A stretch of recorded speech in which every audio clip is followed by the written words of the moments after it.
अस्सलाम वालेकुम नाज़रीन, आप देख रहे हैं सलीम बुखारी शो और मैं हूं आपके साथ मुनीज़ मोइन। आज कुछ अहम समातों की बात करेंगे। इद्दत में निकाह केस में अदालती फैसला बरकरार है। इमरान खान और बुशरा बीबी की सजा मुअत्तली की अपीलें मुस्तरद कर दी गई हैं। PTI के कारकुन क़यादत से एहतजाज की कॉल देने का मुतालबा कर रहे हैं, जबकि कायदे हिज़्ब इख्तिलाफ उमर अयूब कहते हैं कि ये फैसला वो हाई कोर्ट में चैलेंज करेंगे। एक और अहम समात, सुप्रीम कोर्ट में सुन्नी इत्तेहाद काउंसिल की मखसूस नशिस्तों के केस पर समात हुई और 1 जुलाई तक मुलतवी कर दी गई, लेकिन जो फैसला मुतवक्का किया जा रहा था वो आज भी ना आ सका। आज की समात में मुअज़्ज़ज़ जज साहिबान के रिमार्क्स क्या रहे, इसमें प्रोग्राम में आगे चलकर तफसीली तौर पर बात करेंगे। लेकिन एक बात अवामी मसले की भी करनी है, जो कि महंगाई है। कहा यह जा रहा था हुकूमत की तरफ से कि महंगाई में कमी वाक़ई की जाएगी। ये कमी हमने देखी भी अप्रैल और मई के महीने में, लेकिन अगर जून के महीने की बात करें तो इस शरह में 1% का इजाफा हुआ और उसके बाद ये शरह 12.55% पर मौजूद है। प्रोग्राम में मेरे साथ सलीम बुखारी साहब मौजूद हैं, तखरीर शामिल करेंगे। अस्सलाम वालेकुम सर, कैसे हैं आप? बहुत शुक्रिया आपका। आप बताइए, आप कैसी हैं? खैरियत से हैं? अल्हम्दुलिल्लाह। सलीम बुखारी साहब, ये केसेस आज की समात खास तौर पर इद्दत में निकाह केस की समात से आगाज़ करते हैं, किस तरह देखते हैं इस कार्रवाई को? देखिए, पहली बात तो यह है कि माइंडसेट PTI का और उसके वर्कर्स का, उसके सपोर्टर का ये था कि शायद आज बुशरा बीबी और इमरान खान दोनों को रिहाई मिल जाएगी। उसके लिए जो अथॉरिटीज़ है उन्होंने भी एहतमाम किया हुआ था। अडयाला जेल के इर्द गिर्द उसके पूरे रूट पर बेपनाह डिप्लॉयमेंट की हुई थी कि अगर अदालत का फैसला उनके हक़ में आता है तो यकीनी तौर पर वर्कर्स वगैरह उनको रिसीव करने आएंगे और एक अजीब धमा चौकड़ी जिसको कहते हैं वो मचेगी। इसी तरह से अदालत के अंदर भी बेपनाह लोग जो सपोर्टर हैं PTI के, ख़वातीन और मर्द हज़रात, वो मौजूद थे। लेकिन फ़ैसला तवक्को के बरक्स आया है। जैसा मैंने कहा कि पूरी प्रोजेक्शन अगर आप देखें उठा के, जो बयानात आ रहे थे, जो वकला के बयानात थे, जो PTI की लीडरशिप के बयानात थे, वो ये थे कि वो अब कोई रुकावट नहीं है, इसलिए कि जो 2 मुकदमे जिनमें सज़ा हुई थी उनको, वो सज़ा या मुअत्तल हो गई है और या ख़त्म कर दी गई है, बरी हो गए हैं वो। तो इस मुकदमे में भी अगर उनको ज़मानत मिल जाती है या उनको उनकी सज़ा ख़त्म हो जाती है तो मौजा ही मौजा। ठीक है जी, ये था माइंड सेट। आज मायूसी बहुत हुई है। हमने देखा कि जो कोर्ट थी उसकी अदालत के बाहर काफ़ी, जिसे मैं धमा चौकड़ी कहता हूँ, काफ़ी हुल्ला गुल्ला हुआ। ख़वातीन भी वहाँ काफ़ी तादाद में मौजूद थी। ये एक कॉमन मंजरनामा है अदालतों के बाहर। ये एक रवायत है PTI की जिसको वो हर सूरत बरकरार रखे हुए हैं, चाहे वो जुडिशल कॉम्प्लेक्स हो, चाहे वो सुप्रीम कोर्ट हो, चाहे लाहौर हाई कोर्ट हो, चाहे इस्लामाबाद हाई कोर्ट हो। अब सूरत हाल ये है कि ये ऐसा क्यों था, क्यों वो ये तवक्को कर रहे थे जी। तो होता ये है, तारीख़ ये बताती है कि जो भी फ़ैसला या जो भी मामला लेके वो अदालत जाते हैं तो झट मंगनी पट बया वाला मामला हो जाता है कि इधर आपने पटिशन दाखिल की, उधर आपको रिलीफ मिला, आपने बगल में दबाया और चल दिए। आप समझ रहे हैं ना मैं क्या कह रहा हूं? फैसला पसंद करना आया तो कहीं और ले गए। वो भी हुआ। ये दोनों चीज़ें हुई हैं आज। जी। एक तो ये कि तवक्का के मुताबिक फ़ैसला नहीं हुआ, दूसरा ये कि एहतजाज की कॉल 1 सेकंड से पहले, और जज की तो अब खैर नहीं है। जो सोशल मीडिया के ऊपर गत बनती है जजों की, वो आपको अच्छी तरह पता है, हमारे नाज़रीन भी अच्छी तरह से जानते हैं। ये मजूका साहब जो है वो याद करेंगे कि ज़िंदगी में एक फ़ैसला उन्होंने यानी जो साइलिन थे उनकी मर्ज़ी के बगैर क्यों दिया है। सोशल मीडिया पे जो कुछ होगा वो मैं और आप सुनेंगे। पता नहीं हम उस पर कमेंट कर पाएंगे कि नहीं, क्योंकि जो गुफ्तगू होती है फिर जजों के बारे में वो कुछ ऐसी नहीं होती जिसको दोहराया जा सके। एनीवे, हैविंग सेड दैट, ज़रा हम ये देख लें कि ये मुकदमा था क्या। जी। देखें, ये आर्टिकल 426 क्रिमिनल प्रोसीजर कोड के तहत अपील दायर की गई थी। सही। और उसमें सज़ा की मुअत्तली जो है उसकी दरख्वास्त थी। जी। पहली बात तो यह है कि इस किस्म के केसेस के अंदर अपील के ऊपर फैसला होता है, नए सिरे से मुकदमा खोला नहीं जा सकता। यानी आप इस केस के ऊपर आर्ग्यू नहीं कर सकते, जो अपील है उसकी जो आपकी ग्राउंड्स हैं उसके ऊपर फैसला करना होता है जज ने। लिहाजा जो एक ख्वाहिश थी, छुपी हुई कह लीजिए या दिल में थी, कि ये एक तरह नए सिरे से ट्रायल खुल जाए ताकि थोड़ा सा रिलीफ का इम्कान और बढ़ जाए, तो वो तो जज साहब ने उनको ओब्लाइज नहीं किया और उन्होंने कहा कि आपकी जो अपील है ये ग्राउंड्स सॉलिड ना होने की वजह से मैं इसको रिजेक्ट कर रहा हूँ।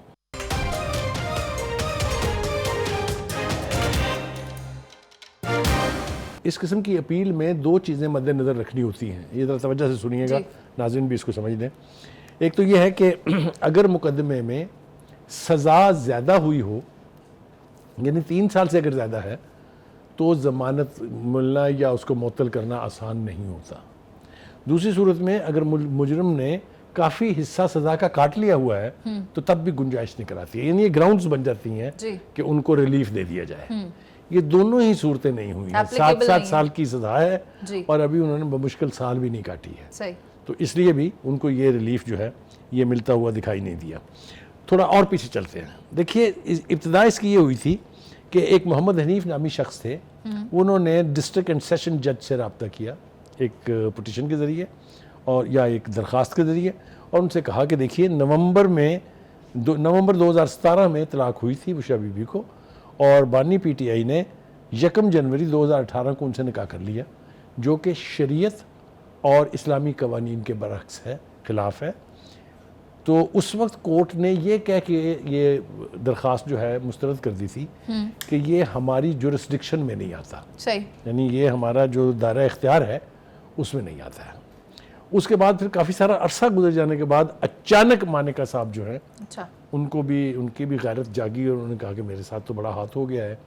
ये वही मानिका साहब हैं जब उन्होंने शादी की थी तो तब उनका एक बयान रिकॉर्ड के ऊपर है, वीडियो पर भी है, वो क्या है? कि मैं अपनी बेगम की पाकबाजी की कसम देने के लिए तैयार हूँ। याद है? I remember that. ठीक है, अच्छा। फिर उन्हें गैरत आ गई, उन्होंने कहा कि तो मेरा घर तबाह कर दिया उन्होंने, मेरे बच्चे उजड़ गए, मेरा ये सब कुछ हो गया, और वो नए सिरे से पिटीशन लेके फिर पहुंचे कोर्ट में। तो पहली अदालत जो है उसने सारी प्रोसीडिंग सुन ली, गवाहान के बयानात हो गए थे, और वो तकरीबन मतलब है मुकदमे का फैसला सुनाने वाले थे जो उस सीनियर सिविल जज थे कुदरतुल्लाह साहब। तो मानिका साहब ने कहा कि जी मुझे तो उनके ऊपर एतबार नहीं है, मेरा तो मुकदमा किसी और को ट्रांसफ़र कर दें।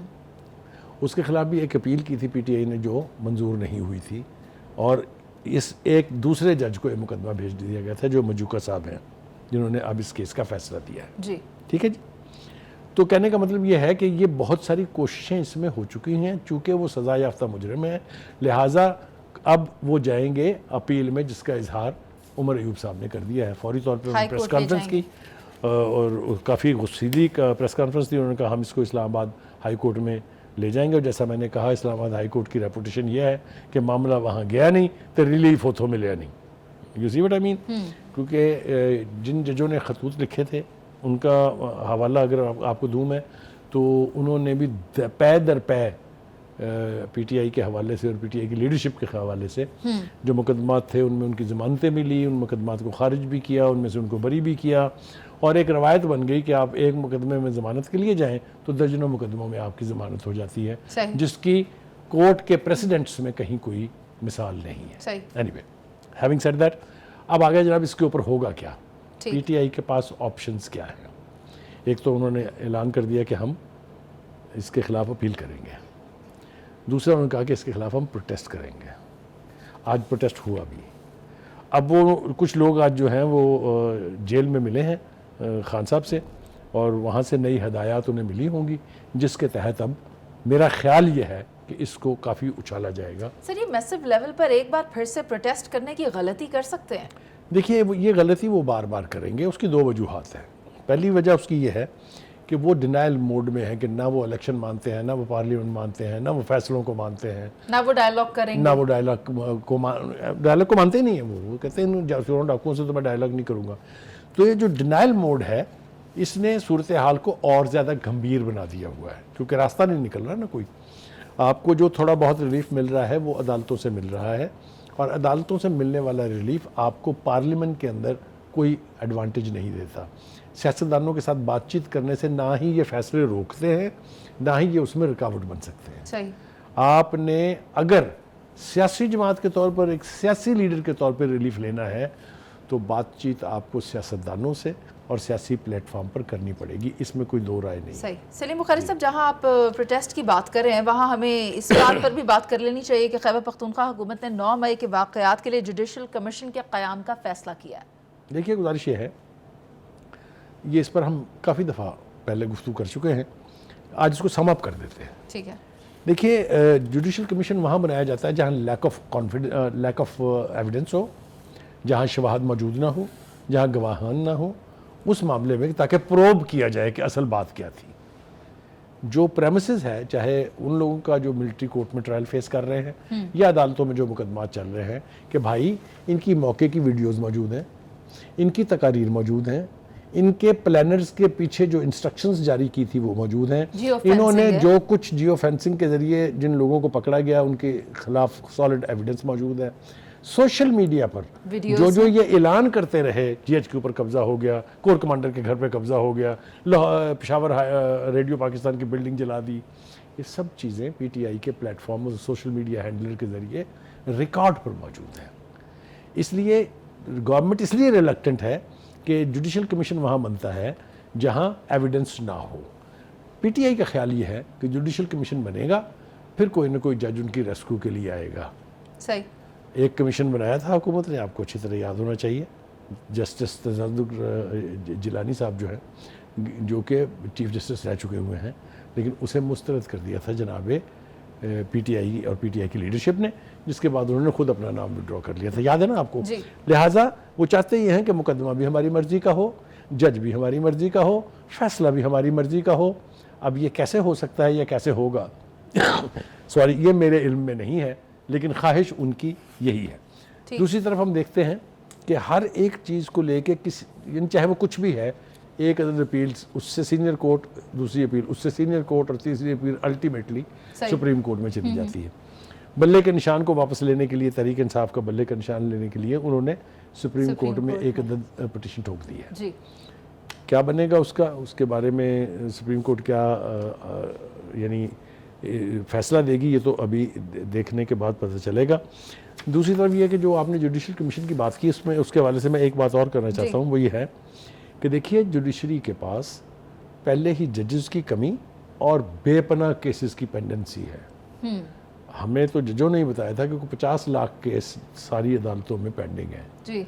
कई हज़ारों केसेस सुप्रीम कोर्ट में पेंडिंग है।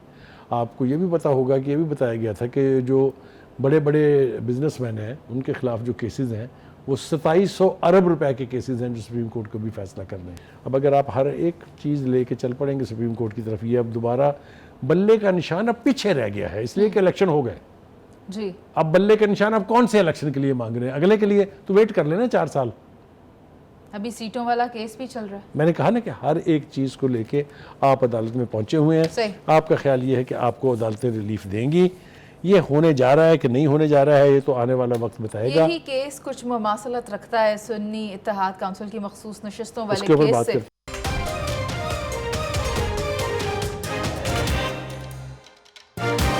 सुप्रीम कोर्ट में सुन्नी इत्तेहाद काउंसिल की मखसूस नशिस्तों के केस की समाअत हुई और आज भी इस पर फैसला ना आ सका। सलीम बुखारी साहब, आखिर ये ऊंट किस करवट बैठेगा और ये केस किस तरह का रुख इख्तियार कर चुका है? देखिए, इस केस के कई पहलू हैं, हर एक के ऊपर तो शायद हम इस वक्त इस मुख्तर वक्त में बात ना कर सकें, लेकिन जो उसके नुमाया पहलू हैं उसके ऊपर बात करने में कोई हर्ज नहीं है जी। पहली बात तो यह है कि बल्ले के निशान के हवाले से ये क्यों हुआ कि पीटीआई को महरूम होना पड़ा बल्ले के निशान से, इसलिए कि उनको कहा गया कि आप इंट्रा पार्टी इलेक्शन करवा लें।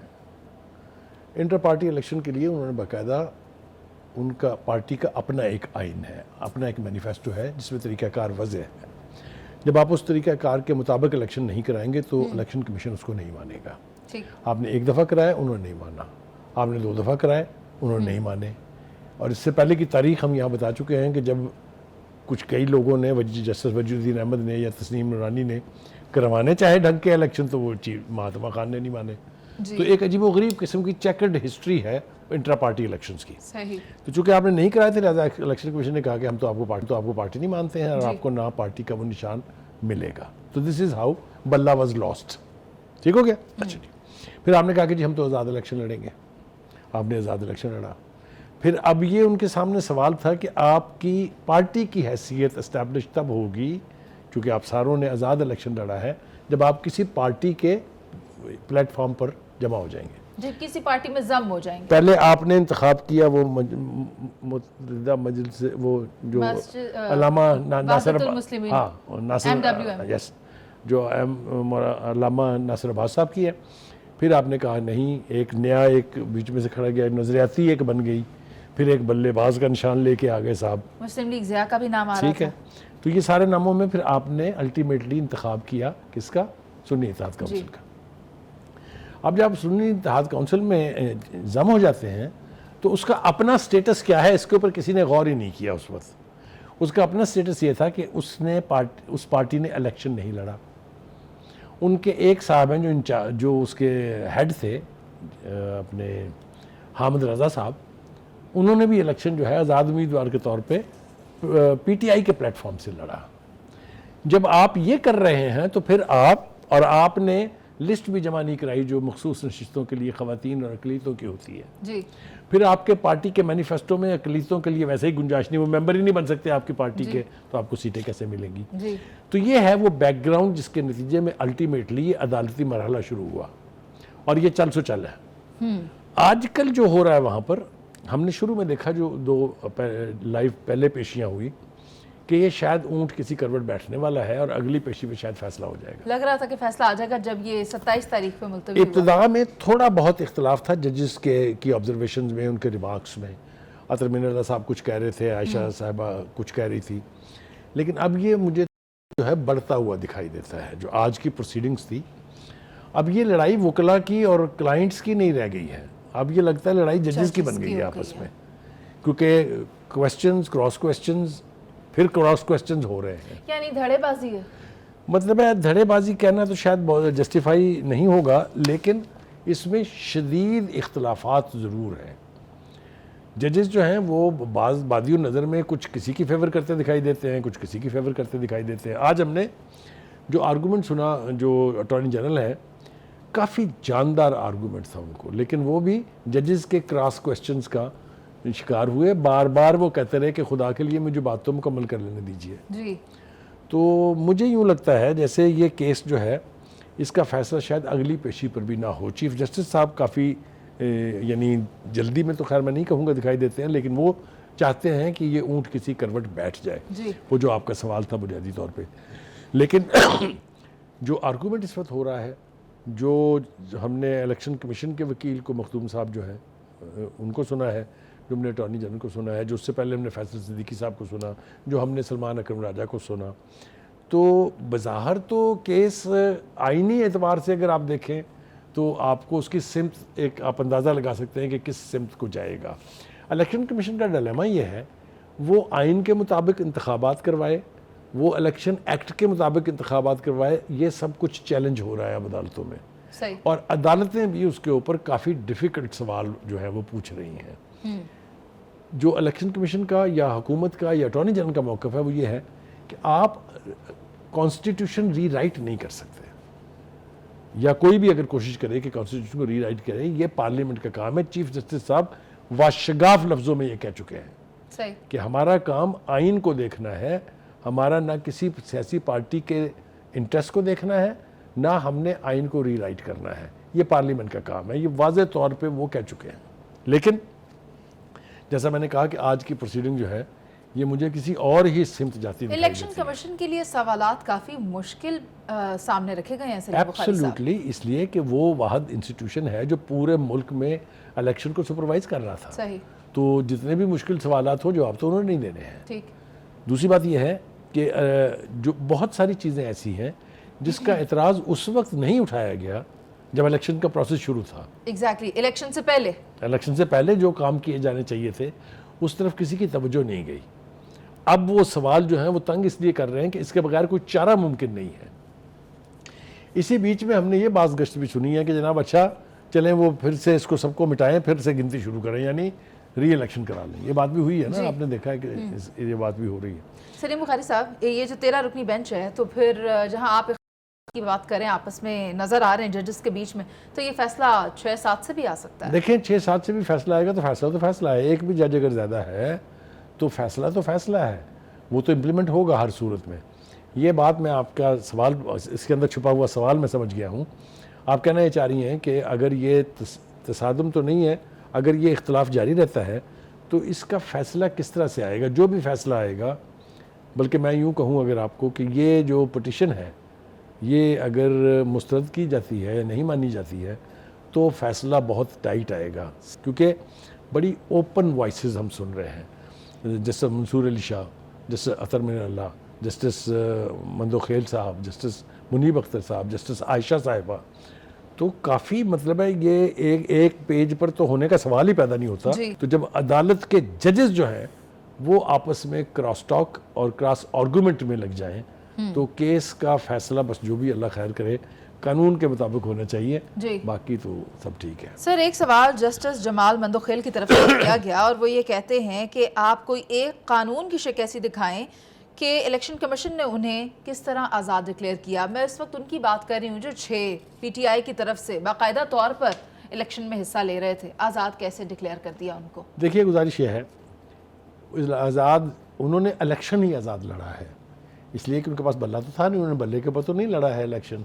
That means it was not the PTI platform. हाँ, क्या उन्होंने ये दरख्वास्त दी थी कि हमें PTI डिक्लेयर किया जाए या हम तो PTI के प्लेटफॉर्म पे रहना चाहते हैं? उस वक्त तो किसी को सूझी नहीं है, अब सबको ख्वाब और ख्याल आ रहे हैं। वो जो हमने बात की थी पहले कि एट द राइट टाइम उनको ये क्वेश्चन रेज करना चाहिए था, उस वक्त तो चुप करके ये समझ के बैठ गए कि चूंकि बाकी के भी उधर ही हैं। बड़ा दिलचस्प सवाल है मेरा, तो फिर क्या अदालत इस पर इंतखाबात से पहले सुओ मोटो ले लेती? देखें, सो मोटो तो ना लेती, लेकिन मुतल्लिका पार्टी जो ग्रीव पार्टी है वो तो अदालत जा सकती थी कि नहीं? वो तो जा सकती थी ना अदालत, उस वक्त तो कोई नहीं गया इस इशू को लेके। तो हमने अब सुना है कि जनाब 6 ऐसे हैं जो भी कहते हैं कि हमें भी आपने आज़ाद। देखें, गुजारिश ये है, इशू क्या है? इशू ये है कि क्या तहरीक इंसाफ पार्लियामेंट के अंदर एज तहरीक इंसाफ जा सकती है कि नहीं, इसके ऊपर इस वक्त सवाल उठ रहे हैं, इसके ऊपर बात हो रही है। अगर अदालत ये फैसला करती है कि PTI का हक था ये कि वो पार्लियामेंट में जाए एज तहरीक इंसाफ, तो सूरत हाल तो यकसर बदल जाएगी। जी, ठीक है, देखना अब यही है कि अदालत इसके ऊपर क्या मौक़िफ़ है या फैसला करने के लिए किस आर्गूमेंट को ज़्यादा वजन करार दे के किसके हक में फैसला करती है। ठीक है सलीम बुखारी साहब, 1 जुलाई तक ये समाअत जो है वो पोस्टपोन हो गई। अब देखते हैं इसकी आगे प्रोसीडिंग क्या होगी।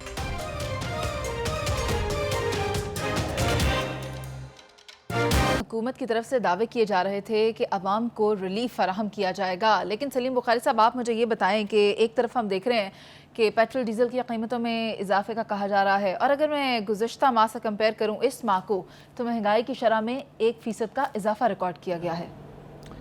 देखिए, गुजारिश ये है कि हुकूमत जिस तरह के हथकंडे इस्तेमाल कर रही है ना, मैं तो लफ्ज़ हथकंडे इस्तेमाल करने का से भी यानी गुरेज नहीं करूँगा, उससे वो बिल्कुल मुझे शायर की बात समझ में आती है कि दामन पे कोई छींट न खंजर पे कोई दाग, तुम कत्ल करो हो कि करामात करो हो। यानी थोड़ी सी रिलीफ दिखा के फिर ठोक दिया। जी, मुझे आप ये बताएं कितने दिन हुए थे अभी कम किए हुए, अब फिर हम सुन रहे हैं कि जी 8 रुपये पेट्रोल की कीमत बढ़ने जा रही है। कम कर देते हैं या 15 दिन मुझे बाद यूं बढ़ा लगता है कि हुकूमत तुली हुई है कि उसने पेट्रोल की कीमत और डॉलर की कीमत एक कर देनी है फिर से। काश के ये 250 पर आ जाए। ये 250 पर तो ना डॉलर की कीमत आएगी, क्योंकि जो जिस तरह के फैसले हमने IMF के साथ मिलकर किए हैं, लगता है कि डॉलर की कीमत अभी मज़ीद और बढ़ेगी, और जो डॉलर की कीमत बढ़ती जाएगी पेट्रोल की कीमत हुकूमत बढ़ाती जाएगी। क्योंकि मैंने कहा और ज़िम्मेदारी से कहा है कि ऐसे लगता है जैसे वो चाहते हैं कि दोनों की कीमत एक हो जाए। एक बात तो ये हो गई। दूसरी बात यह है कि पेट्रोलियम लेवी के एतबार से जो वादे किए हुए हैं इन्होंने IMF के साथ, वो पूरे करने के लिए अगर अगले महीने 20 रुपये लेवी भी ठुक गई तो फिर सोचे ज़रा क्या बनेगा। क्या बनेगा? ये जो खौफनाक सूरत हाल है, ये तमाम दावों की नफ़ी कर रही है। जितने भी हुकूमत ने दावे किए थे कि जी हम रिलीफ दे रहे हैं, जी महंगाई कम हो गई है, जी महंगाई तो ऑटोमेटिकली बढ़ेगी, जब पेट्रोल की कीमत बढ़ेगी किराए बढ़ जाएंगे। बाबा धनिया पुदीना जिसमें कहीं पेट्रोल इस्तेमाल नहीं होता उसकी भी कीमत बढ़ जाती है, और जवाब यही होता है कि चूँकि पेट्रोल की कीमत बढ़ गई है इसलिए हर चीज़ की कीमत बढ़ गई है। धनिया पुदीना का क्या रेट होगा जो हम लहसुन और अदरक का रेट देख रहे हैं? देखिए, मैंने कहा कि ये अवामी सतह के ऊपर तो मुकम्मल तबाही का नक्शा देख रहा हूँ मैं, क्योंकि सिर्फ पेट्रोल नहीं है। आप देखें जहाँ जहाँ हुकूमत रेवेन्यू इकट्ठे कर सकती है वहाँ वहाँ जालिमाना हाथ है। सर 1 लीटर पेट्रोल पर हम कितना टैक्स देते हैं? देखिए 70 रुपये पर लीटर के हिसाब से हुकूमत की जेब में, बल्कि 77 टू बी प्रिसाइज। जी, आप मुझे ये बताएं कि इसका क्या फ़ायदा पहुंच रहा है अवाम को, सिवाय इसके कि हुकूमत के अपने अल्ले तल्लों पर खर्च होता है सब कुछ। यही तो बात कहती है अपोजिशन। देखिए, अपोजिशन तो ठीक कहती है, अवाम भी ठीक चीखती है ना।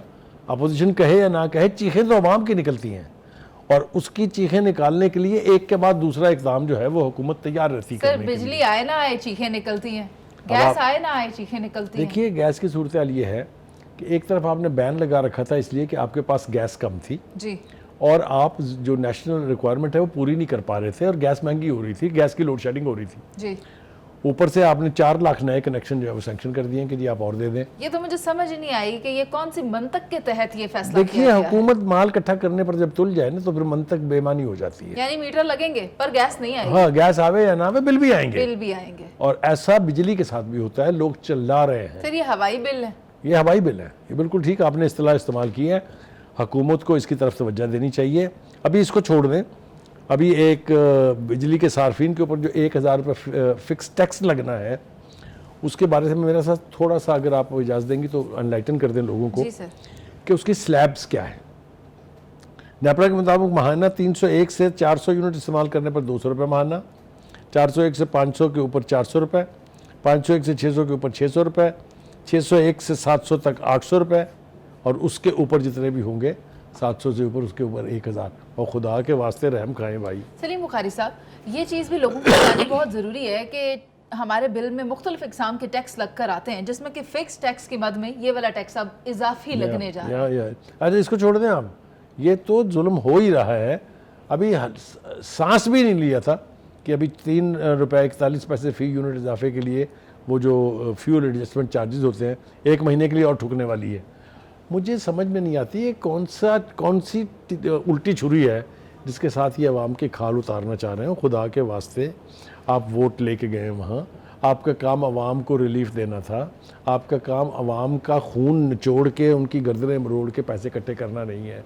आपने तनख्वाहदारों को ज़्यादा टैक्स लगा दिया है। अभी तो ये प्री बजट सूरत हाल है। अभी बजट 1 जुलाई को पास होगा, जब उसके बाद जब उसकी इम्प्लीमेंटेशन होगी फिर मैं और बैठ के यहाँ मातम कर रहे होंगे हुकूमत का और हुकूमत की पॉलिसियों का। अब हमारा काम यही रह गया, इसलिए कि हम हुकूमत को मोड़ तो कर नहीं सकते कि भाई खुदा के वास्ते आपके पास मैंडेट है अवामी, अवाम की बहबूद के लिए उसकी रिलीफ के लिए कुछ कर जाए। वो अपनी मर्जी से इंतहाई ढिठाई के साथ आंखें बंद करके कसाई की तरह से अवाम के गलों के ऊपर छुरियाँ चला रहे हैं। इससे वो शायद उनको वक्ती तौर पे खुद अपने आप को तो रिलीफ मिल जाए रेवेन्यू की सूरत में, लेकिन अगली दफ़ा जब वोट लेने जाएंगे लग समझ जाएगी। एक ही वक्त है ना जब अवाम अपने रद्द अमल का मुजाहरा कर सकती है, कर चुकी है ना। आपने देख लिया ना क्या हाल हुआ है। वो जो 2/3 लेते थे उनका हाल क्या हुआ है। वो मुश्किल इज्जत बचाने वाली सूरत हाल में पहुंचे। 8 फरवरी को भी आप देखें ना, जो ये कहा जा रहा है कि मैसिव मैंडेट पीटीआई को गया है, ये गलत तो नहीं है।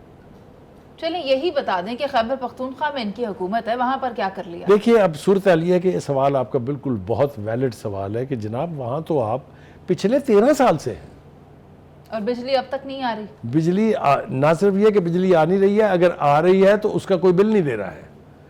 यानी 5 डिस्कोस ऐसे हैं वहाँ के जिनके लोग जो हैं जहाँ से बिल की रिकवरी 30% से 40% तक है। आप मुझे बताएं जहाँ लाइन लॉसेस 60 to 70% हो गए, वहाँ कौन सा मुल्क तरक्की कर सकता है, वहाँ कहाँ आवाम को रिलीफ मिल सकता है। और अली अमीन गंडापुर साहब को देख लें, वो ये कि वो जा के ज़बरदस्ती घुस के ग्रिड स्टेशन में से उन इलाकों की बिजली बहाल करा रहे हैं जो बिल नहीं देते हैं लोग। आप मुझे ये बताइए ये रवैया, ये वतीरा, ये इसको कैसे जस्टिफाई कर सकती है पीटीआई?